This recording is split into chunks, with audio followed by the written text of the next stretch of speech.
Saudaraku, di dalam dunia ini perjumpaan kita dengan orang-orang yang berasal dari latar belakang berbeda satu sama lain. Kadang-kadang kita berjumpa dengan seseorang yang bahkan terhadap diri sendirinya pun belum bisa menerima.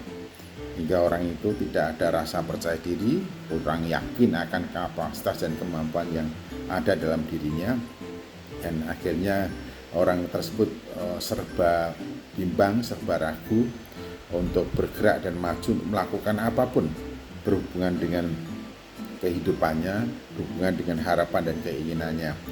Orang yang demikian ini akan sangat menderita apabila kemudian dia melihat orang-orang lain itu yang begitu hebat performanya dan spektakuler atau luar biasa.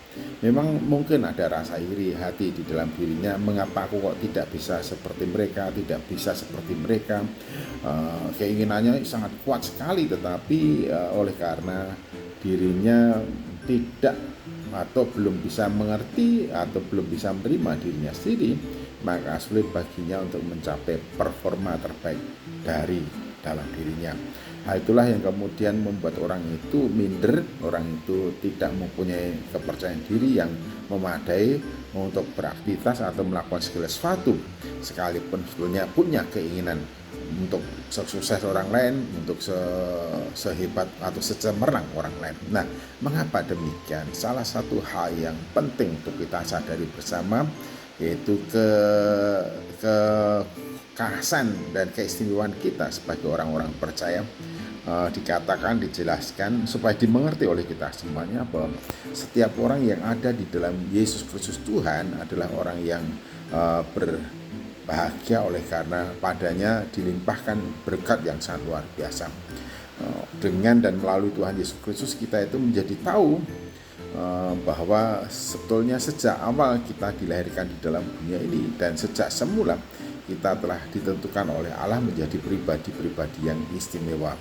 Ada kata yang menarik di situ. Segala turunan yang di surga dan di bumi menerima namanya dari siapa? Dari Bapa. Menerima namanya dari Bapa. Jadi kita ini, kata nama itu menunjuk pada identitas. Kata nama itu menunjuk pada asalinya. Kata nama itu menunjuk juga kepada keberdayaan yang kita miliki. Oleh karena itu ketika kita menyadari bahwa diri kita diberi nama dan mendapatkan nama dari Bapa dan oleh Bapa. Nah, kalau kita menyandang nama dan identitas itu asalnya dari Bapa yang punya segala sesuatu, bahkan yang diberi nama dan identitas itu bukan saja segala turunan yang di surga, tetapi juga yang di bumi, termasuk saya dan Bapak Ibu dan saudara-saudaraku semuanya, maka orang yang ada di dalam Kristus semestinya tidak lagi diliputi dengan kebimbangan, keraguan atau rasa kurang percaya diri. Karena apa? Kita ini menjadi pribadi-pribadi yang khas, khusus, istimewa di mata Bapa yang kepada kita ia memberikan nama, memberikan identitas, memberikan jati diri, memberikan kualifikasi istimewa terhadap kita dari Dia dan oleh Dia.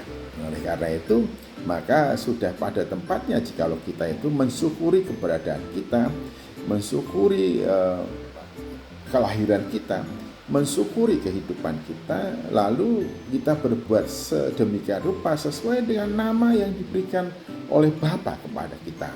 Nama yang telah diikatkan di dalam diri kita menjadi jati diri, yaitu kita ini adalah milik Allah Bapa, kita ini adalah anak-anak Allah yang menyapanya dengan sapaan Bapa. Nah, ini identitas yang istimewa yang Allah anugerahkan kepada kita barang siapa yang ada di dalam Kristus Yesus. Dari Allah Bapa kita beroleh dan mendapatkan nama yang menunjukkan dan menyatakan identitas diri kita. Dalam diri kita dan hidup kita, pundak kita, Allah mempercayakan bagaimana supaya namanya dipermuliakan oleh dan melalui perilaku dan hidup kita, oleh dan melalui perilaku pikiran kita, oleh dan melalui sikap dan perasaan kita.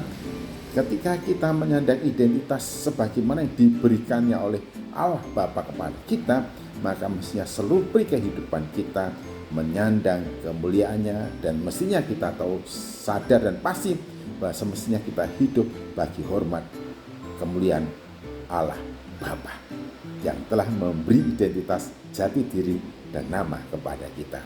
Tuhan Yesus Kristus memberkati.